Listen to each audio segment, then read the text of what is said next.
I'm joined by Peter LaCara. He's currently writing and crowdfunding The Withering War, an epic war story adventure inspired by the classic Red Hand of Doom, but especially made for Draw Steel. Peter explains what makes it different from the original and the other interpretations. I'm John Denor, and this is Goblin Points.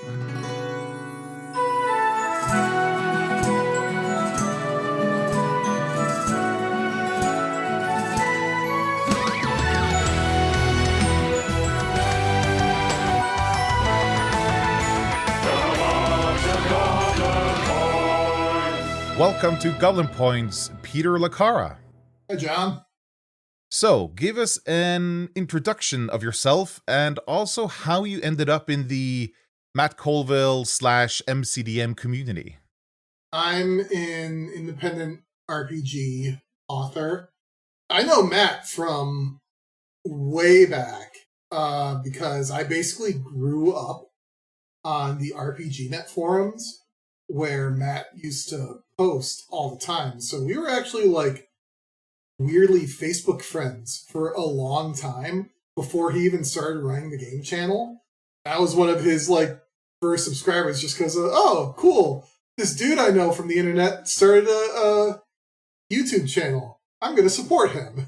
No, I'm like weirdly adjacent to a number of people in the D&D community.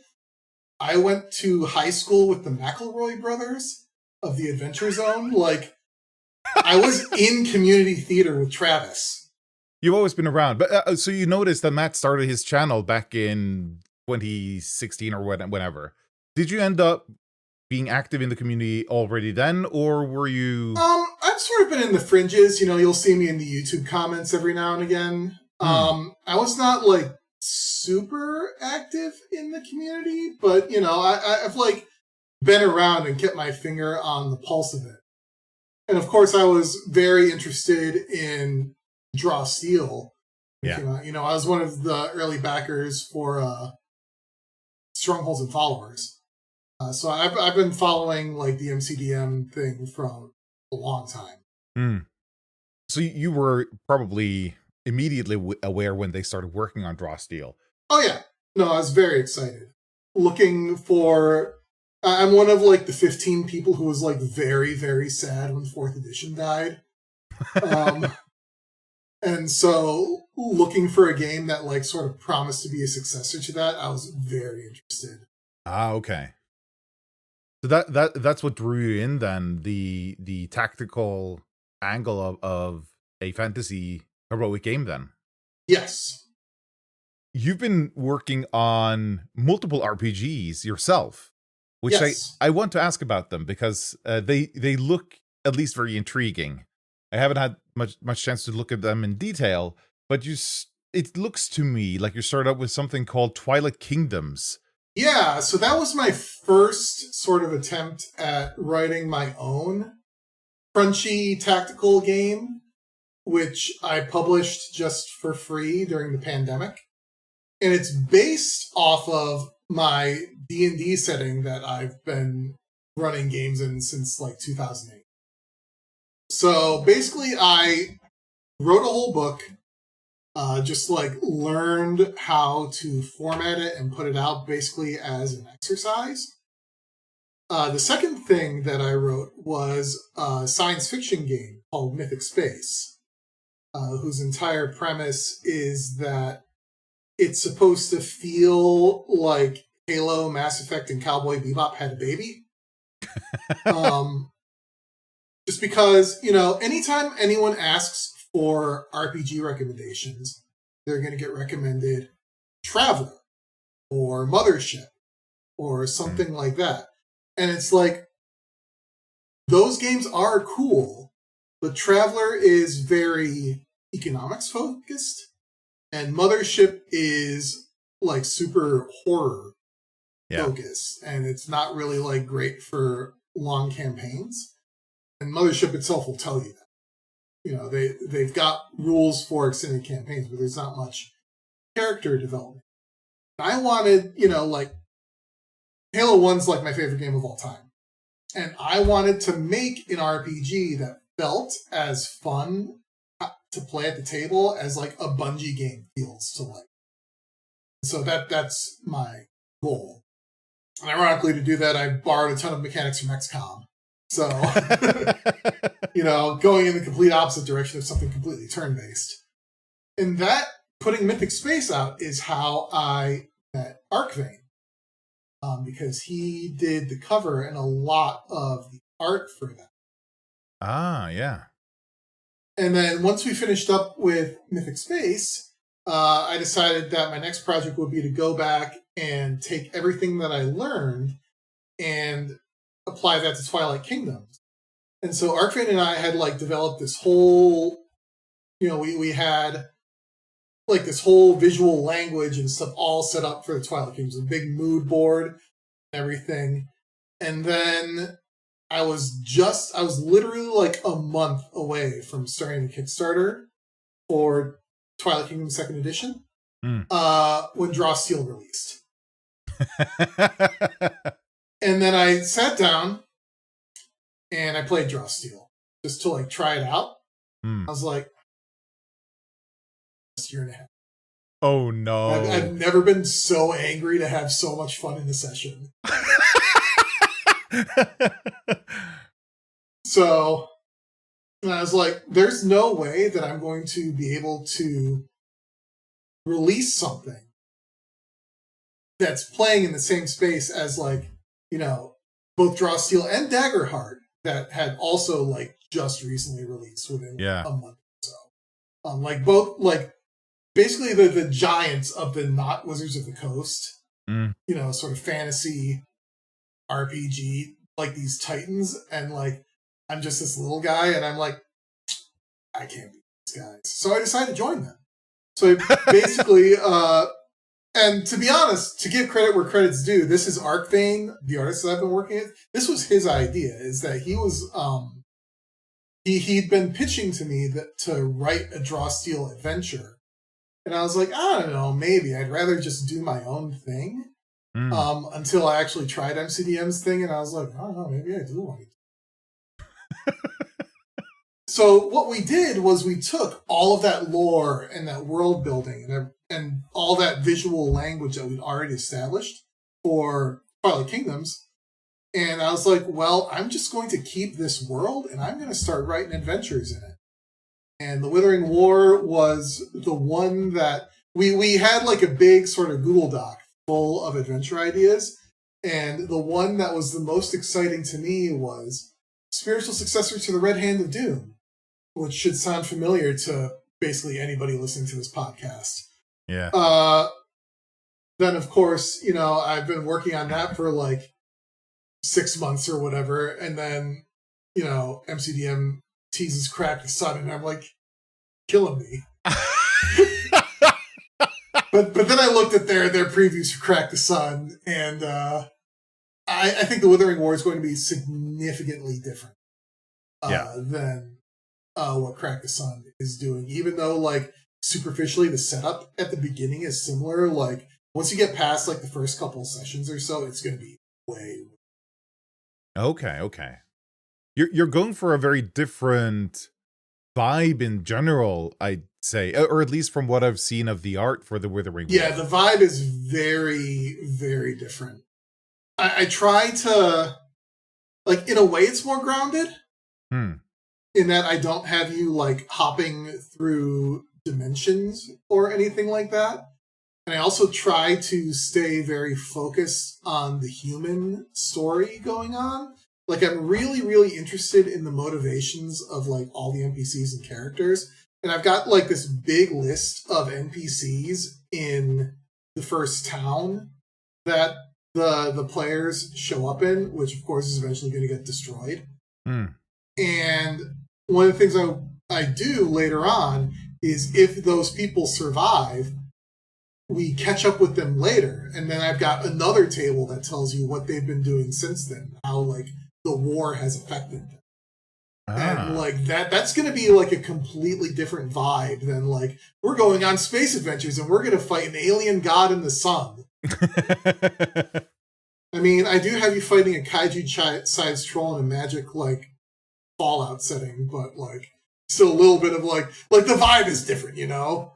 Yeah. It's we want it to be, like, it's like if you look at a From Software game, like, and you just start talking about the things that happen to it, it's completely batshit. Like, you know, you're going this giant golden tree, and then you're fighting, like, you know, this god or whatever. But, like, you know that if you've played Elden Ring, like, the vibe is, like, very somber, and it's the quality of it is not the same, even though, like, the actions of what you're actually doing are pretty gonzo. Just, like, look at it objectively. It doesn't feel that way just because of how it's constructed. That's sort of... We've got some pretty gonzo things in the adventure. Spoiler, there's a magic nuke in there somewhere. It's a big Chekhov's gun that will come into play in the last act. Wow. It's the stuff along the way that makes you feel like this is a war story, you know? You feel that desperation and the time crunch, and, like, people around you are dying. Like, NPCs that you've gotten to know, like, there are like, basically any NPC. I mean, it's a role-playing game, so you have that freedom, but the adventure is written in such a way that, like, anyone can die at any time. And the adventure will sort of just, like, keep trucking along. The Marquise, Isabella, who is sort of the ruler of Valamor, this realm that you're defending from this hobgoblin invasion, she can be assassinated, and the adventure will continue. Or, you know, there's a big point where the players can rescue her, and those micro decisions that you make really matter because they will change how that adventure plays out dramatically. But it's written sort of in such a way as to be robust like. Because you already mentioned Crack the Sun, which is also a spiritual successor to Red Hand of Doom. Yes. And I've previously interviewed someone who's making a different version of Red Hand of Doom. Yeah, I saw that in the community creations. I'm aware of that one. Yeah, which is Keep on the Road of War. I think maybe we all have sort of a fondness for that one. Yeah, and the funny thing was, right after I'd interviewed him, Mastering Dungeons, the podcast, dropped an episode where they looked at Red Hand of Doom and kind of highlighted the good stuff from that adventure. So it felt almost like it's all coming up Red Hand of Doom all of a sudden. Yeah, no, I definitely listened to those episodes while I was writing this just to, like, learn, you know, what the good things were, so I could keep, like, the good parts and then rework the things that didn't work. Ah, that's a good strategy. Do you have any theory on, like, why? What is it about Red Hand of Doom that really made it memorable and what made you want to kind of do your own version of it? I mean, it's so different from, like, any other adventure in that era. If you think of, like, or most traditional, like, D&D adventures, really, like the one probably it's spiritually closest to from, like, old school D&D is, like, Against the Giants. But Against the Giants is still just, like, a series of dungeon crawls. There's very, very few just published adventures that give you... Like, most adventures will make you feel like you're playing Fellowship. There's very few adventures that make you feel like you're playing Two Towers of Eternity. Oh, interesting. And Red Hand of Doom is a Two Towers-ass adventure. That's an interesting way to put it. Yeah, like, if you think about it, most D&D adventures are either The Hobbit or Fellowship. Or like the Frodo and Sam parts of Return of the King. There's very few that are the, you know, Aragorn parts of Two Towers, where he's like going around gathering allies and trying to, like, rally support and then getting into insane like sieges and battles. Yeah. This is so interesting. This is rewiring my brain. And like that's what makes Red-Handed Doom so cool, is because, you know, that's what you're doing. You know, you're going around, like there's this whole thing where you recruit these elves on these like flying owls, and then there's this whole like scene with a bunch of counselors where you have to like the bit with the battle planning prior to like the big siege of the capital. That's a piece I kept, because that part of that adventure is so cool. Where like so what I've done, and I'm really happy that Arcvane is so good at drawing maps. Like that dude had like not really like done cartography professionally before like he and I started working together. And I can't believe that this dude never did it before. He knocked it out of the goddamn park. He's so good. I can't believe that like he hasn't been like, I'm getting a steal working with this guy. I'm like, you should be doing better stuff than hanging out with me, man. But the things that we made sure were like really, really done well. One of the first things we put together was the campaign map of the region and the city map for the capital city. Because there's nothing I like more than handing players a map, putting it in front of them, and being like, all right, how are you going to defend this crap? You have XYZ forces. Where are you going to put them? What's your plan? You know the enemy's going to come at you with this. What are you going to do about it? And then just like, you can get an entire session of just the players sitting there looking at a map and trying to figure out where they're going to put people. And the director can just like sit back and like twiddle their thumbs and be like, yes, excellent. While it's like the easiest session you will ever have and be like perfectly entertained. It's just like hand the players a map and watch them go to town. For Withering War, that's going to be the whole, how should I put it, the whole adventure in one big... Yes. It's a second echelon adventure, so it takes you from levels 4 to 6. One of the things we're planning on doing is having a bunch of pre-gen characters, just because, you know, coming in with, if you just want to play this blank with stepping into Draw Steel and building a 4th level character by itself can be a little daunting. Although I've been playtesting online, and I believe that one of our playtesters just did that. Like, the very first session of Draw Steel he ever played was, you know, my Withering War playtest, where he just like started with a 4th level character. Which I'm like, good job, man. That's hardcore. Yeah, for real. So okay, so it takes you through the second echelon of play. Yes. Is the adventure, because it my main, like, how should I put it, modern parallel is of course Crack the Sun, in which MCDM is taking you across manifolds, jumping between different planes and going to the sun and all that jazz. It sounds like Withering War is more about the Aragorning part. Yes. Getting your ass all over the place, getting allies and making people commit to help defend the capital. Yeah, it's 100% like there are all these different factions that are scattered around the map. Some of them are mutually exclusive with each other. Like there's a bunch of elves and there's a dragon that the elves really don't like. So you can recruit either of them to help fight for you. But whoever you don't recruit, you have to fight in the end. Because the hobgoblins are doing the same thing. They're sending envoys out all over the region, and they're basically making inroads with the population, and they're being like, hey, if you fight for us, you will get XYZ reward. The dragon stole this treasure from the elves, and the hobgoblins have a way to basically mind control the dragon to make her fight for them. They're going to give, you know, this treasure back to the elves so that the elves will fight for them. And like that's going to be the situation the players are walking into.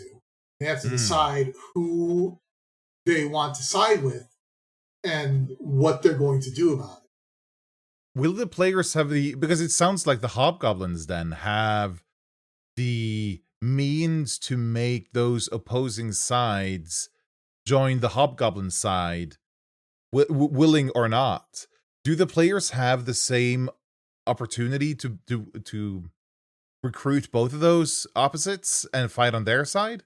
It's possible. It's very difficult. Yeah, okay, nice. I'm a big proponent of the Alexandrians' philosophy of, prep situations, not plots. This whole adventure is written as one big situation. Okay.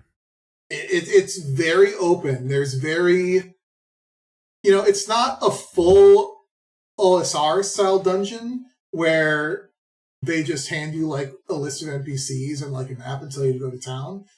There are events that happen. I've got a big timeline of what happens when. But it is written with the assumption that the players are going to screw up that timeline. Basically, all the situations are written very open-endedly. So if the players find a way to recruit everybody, they're going to have a pretty easy time in the final battle. But I've done the hardest I can to make that as difficult as possible. So right now, this playtest campaign that I've been running online, my players managed to recruit the goblins and the dragon. They killed the necromancer, so he's not fighting for either side. But they're fighting against hobgoblins and elves. They're sitting there like, got goblins and dragons on our side. Are we the baddies? And it's like, yeah, you could have had a bunch of zombies fighting for you too, man.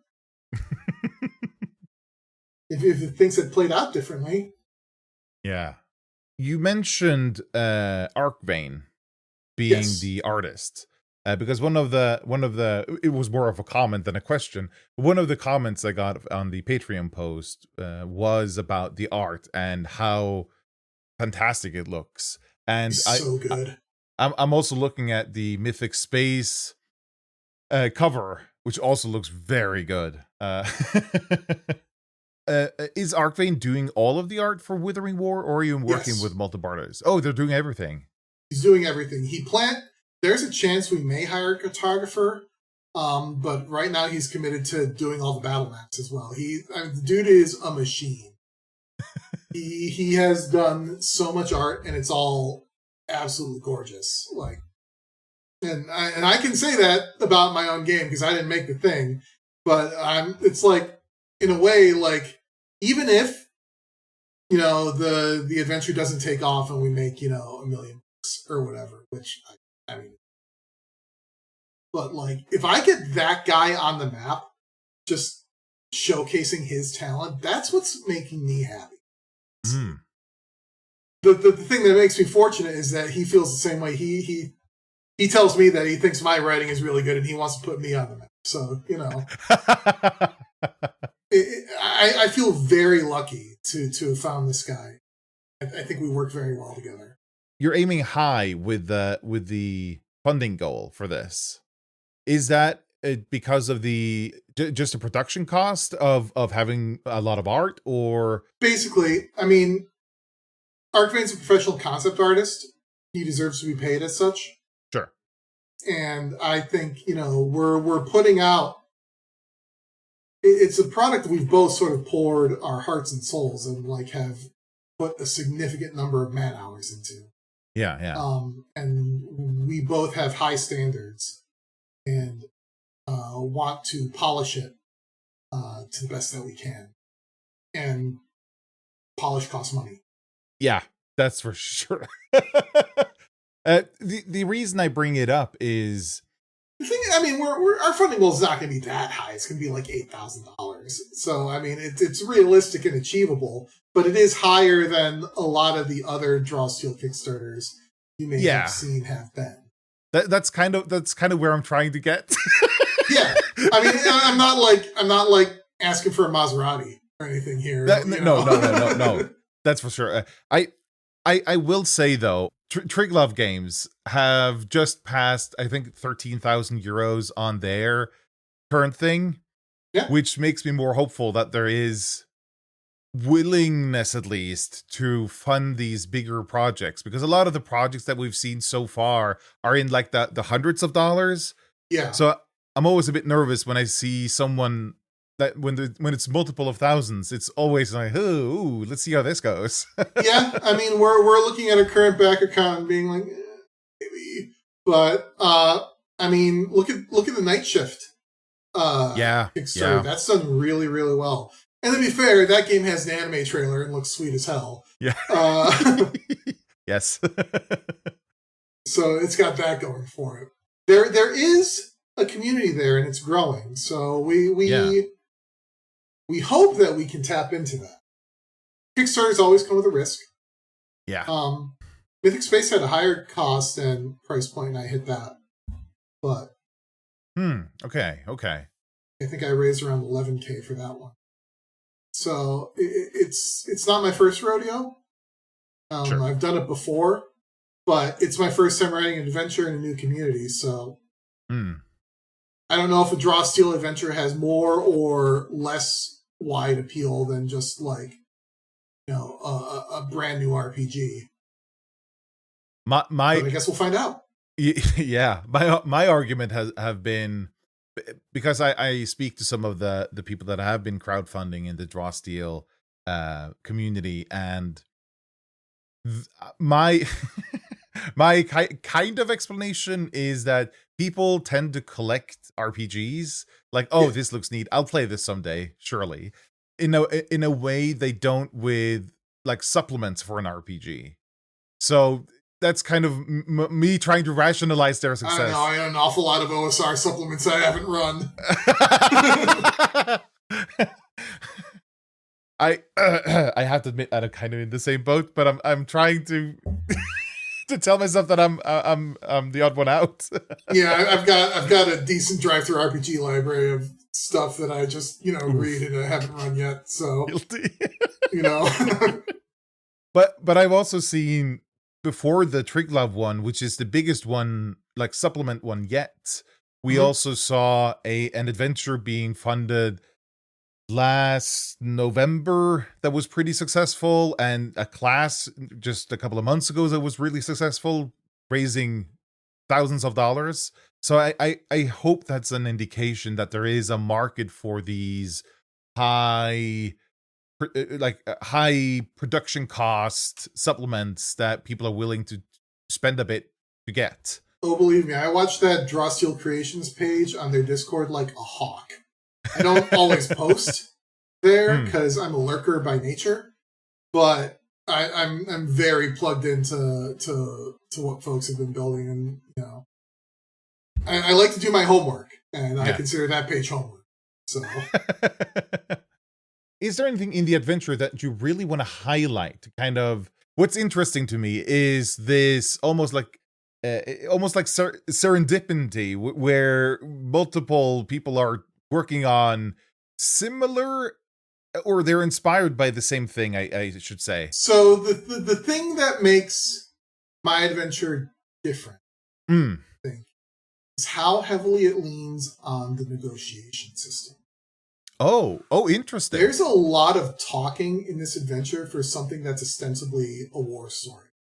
There's a lot of fighting, but there's a lot of talking. They say that war is an extension of diplomacy by other means. And, this adventure really takes that to heart. Like, you can sit down and have a negotiation with the Hobgoblin General. And, like, all of those character, different factions that you can go around and recruit, all of those have negotiation stats. And there's dozens of other people that you can talk to. And I tried to mechanically differentiate them as well. I've been writing previews on the MCDM Discord, just like daily, just as a little teaser. And one of the things I wanted to highlight was the negotiation with the elves, where you're in a room with 3 different counselors who all have 3 completely different sets of motivations and pitfalls and different interest and patience scores. And you basically have to make one argument, and you can trigger a motivation on one counselor and a pitfall on another one at the same time. And just like figuring out a way to sort of navigate that is going to be a different wrinkle. Another one, like when you're trying to recruit the goblins, the goblin leader wants to invite the party for dinner to just like deal with them with the hobgoblin envoy at the same time, by the way. Oh, okay. So it's this tense like dinner scene where everybody's sitting down, and the entire thing plays out as a montage test because you have to adapt to goblin table manners. You know, one of my playtesters said he's never had to make a roll to belch impressively before. But the whole thing plays out as a montage test where at the end of that, the results of that test tell you what the goblin leader's starting interests and patience are going to be in the actual negotiation. So I tried to make it more than just figure out this person's motivation and target that and avoid their pitfalls. Because that's by and large the dominant strategy in just the negotiation system by itself. Yeah. But that's, you know, any combat system will get boring if the terrain is the same every time. You know, people talk about white room battles. A lot of the early draw steel negotiations are just white room negotiations. I want my negotiations to have terrain, like their own mechanical wrinkles and like stuff.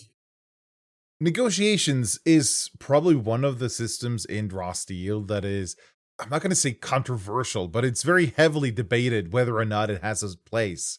But it sounds like you're really leaning into it then. Yeah, hard. I want to take the negotiation system and make it sing. I'm 100% aboard. There's nothing I want more than for the negotiation system to sing. I've been a proponent from it from the day it didn't work. Yeah. Well, I mean that's one of the things. When I looked at the original playtest packet for Draw Steel, I wasn't super impressed with it. And one of the things that bummed me out the most was the negotiation system, because I didn't think it worked, and you know, but they reworked it, and I think what they came up with is actually something really cool. And I wanted to take their toy and put it through its paces and see what it could do. Oh, this is music to my ears.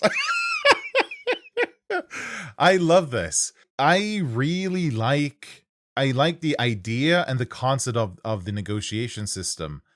I have my objections to some parts of it, but I think there's a really awesome core there that I wish would be more explored in general and be utilized, as you say, to kind of put it through the ringer and kind of see what we can do with it. And hopefully if we were to fix something, what would it be? Kind of early ideas. Yeah, I think the negotiation system is ripe for iteration. And I'm trying to here's my ideas for it in here is here's how you can get weird with it. This has put an entirely new interest for me in the Withering War, just with the fact that negotiations features heavily. I remember seeing comments questioning what a negotiation system was doing in Draw Steel at all, and I feel like I haven't seen it been deployed enough in any kind of adventure that I've read through or played through. So I'm really looking forward to it having a bigger part, or like a more... I mean, I'm no stranger to social combat systems or whatever. You know, I played Exalted for years. For a long time, I came to the conclusion of you don't need mechanics for just talking, but it turns out just having like that little bit of a mechanical framework that you can hang things on makes NPCs crystallize in a way that they didn't before. Like, I really tried to develop the NPCs in the Withering War to make them feel sort of organic and well-rounded. And one of the things that let me do that is sit there and like look at their list of motivations and pitfalls Be like, what does this tell me about this person? Mm. You know, who are they and what do they believe? Having that framework there, even though it's quite light, which I do think is the way to do it in general, forced me to think about them in a more complex way than I otherwise would have. I've heard this multiple times where people say, well, if nothing else, the motivations and pitfalls is such a great way to give an NPC like a more rounded character where that actually feels like a person. I mean, I honestly think that might be all you need in the actual system. Although having the interest in patience scores there gives you a number that you can hang mechanics off of. And having a number that you can put mechanics on is really useful game design tool, but then you're trying to quantify human interaction as numbers, and that rarely goes well. Oh yeah, good point. That is interesting. You mentioned mechanics because when I spoke with the designer of Keep on the Road War, which is the other Red Hand of the Doom inspired adventure, he mentioned introducing in his adventure new mechanics to kind of make the world connect with the players in a certain ways to give the story more mechanical impact. Basically, is that something you do too, or do you? Oh, sure. We've got a bunch of bespoke mechanics just for this because time is so important.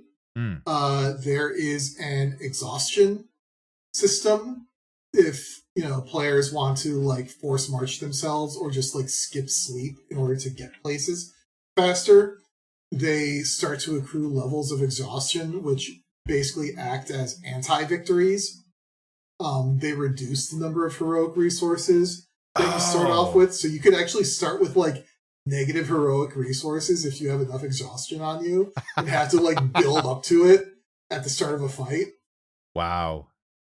The other main thing is that I am tracking war score for the player's actions throughout basically the entire adventure, which sort of dictates whether they win or lose at the end.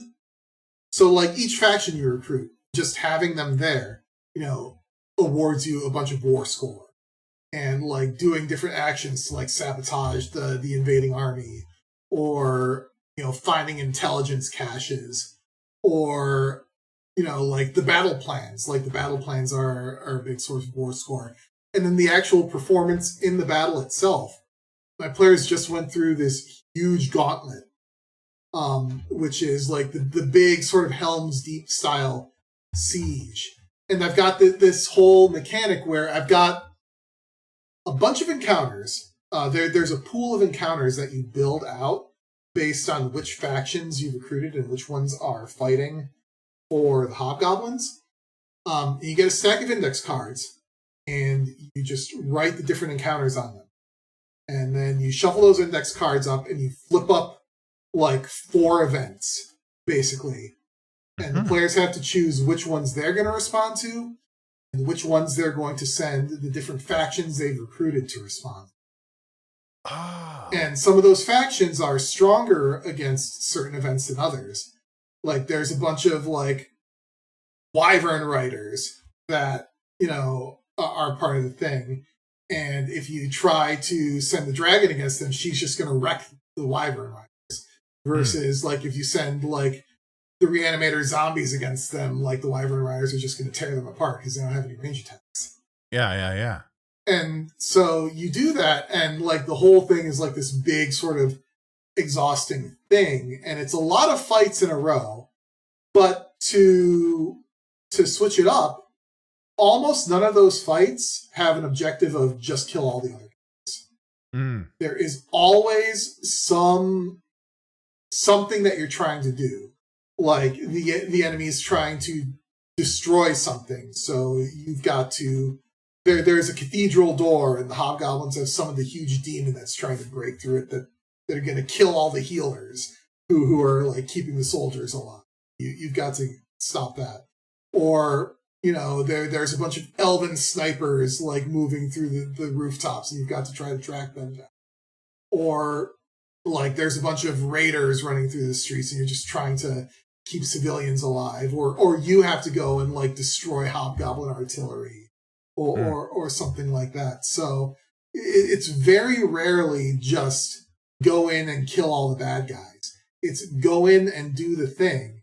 And you can win the fight, but lose the encounter if you fail the objective, and then you won't get the war score from that encounter, even though you might get the victories from it, just for like winning the fight. I love that. I love that idea of losing the encounter but winning the fight. Because it feels like if you kill all the enemies, it feels like the default is that it's always a victory. But Right. you doing well but still losing is makes it interesting. I love that. Players hate when it happens. Watch their faces. It's so good to watch them be so pissed off. We're closing in on the hour, and I always ask my guests to bring some kind of recommendation that they want listeners to check out. So what have you brought? Well, I've played an irresponsible amount of Slay the Spire 2. And also, this may surprise no one, seeing as it's been my online avatar for basically the last 2 decades, but I've been really loving the Marathon reboot. Oh, interesting. Which is interesting because I bounced off of it at first because I was being a grognard and being like, man, they turned my favorite Doom-style FPS into an extraction shooter. And then I played it, and I was like, wait. Those are cases where I'm very happy to admit when I'm wrong, is when I try a thing and it's much better than I expected it to be. We also just finished watching Better Call Saul with my wife, and we've been going back and rewatching Breaking Bad for the first time in like 10 years, and that's been an interesting experience. It's already been a decade. Wow. Yeah. Time is a vicious beast that devours us all. Thank you so much, Peter, for coming on Goblin Points. It's been a pleasure hearing about the ideas behind the adventure, and I can honestly say that it sounds very different from Crack the Sun, to such a degree that I think these are very different offerings for not necessarily different people, but for very different vibes at least. No, I mean it's it's like how you have a Bug's Life and Ants existing at the same time, or like Deep Impact and Armageddon. It's like the ideas are the same, but the execution is very different. Yes, and I think both can exist at the same time and be stand on their own as worthy things. I'm excited to read Crack the Sun. I want to see what they do with it, because I bet they'll do something cool. I bet it's going to be super duper different than what I've done. You got me so hot with the negotiations. Nice. I'll get you. I'm so looking forward to see how this goes.